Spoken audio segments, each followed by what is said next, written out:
Hey, it's Dr. Thornell, and I wanted to share with you today 8 ways that you can get more out of your walk. Everybody knows that walking is good. I want to just give you a couple of the quick, obvious benefits of walking, and then we're going to get into the 8, what I'm calling tweaks of how to improve the walking that you're already doing, how to get more out of it. So the benefits of walking, we know that walking benefits us cardiovascularly. It helps us eliminate and reduce stress and stress hormones within the body, which is healthy for us. It helps you to simply clear your mind.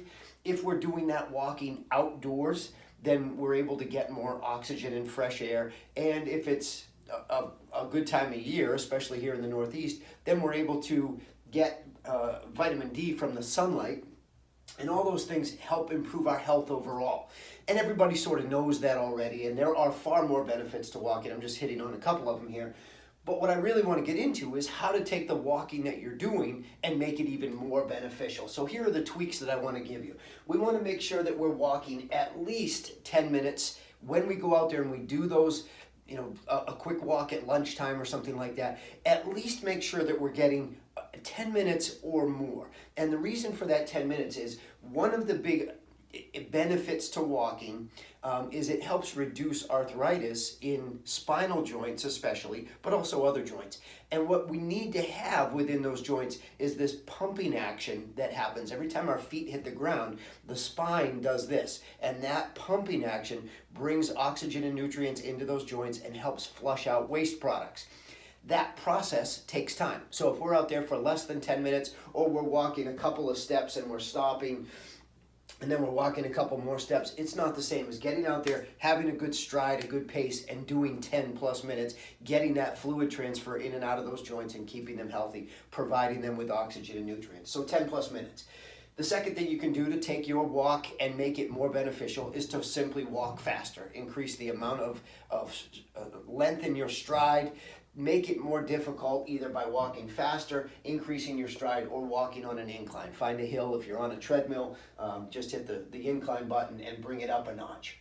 The next one I want to talk about is really important and not something that most people know about, is to keep your elbows where you can see them. And what I mean by this is, in order for that bouncing motion to have a real benefit carry up the spine, we need to have movement in the upper part of the spine.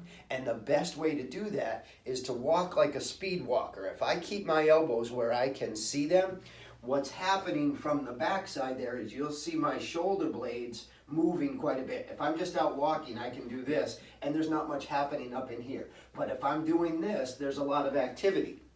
And all of those muscles that connect your shoulder blade to your spine is where a lot of that stress builds up, especially for people that sit at the computer all day and they let their shoulders roll forward. We want to get those shoulders up and back, your head over your center of gravity, and get those elbows out where you can see them. You want to be able to keep your eye on them all the time.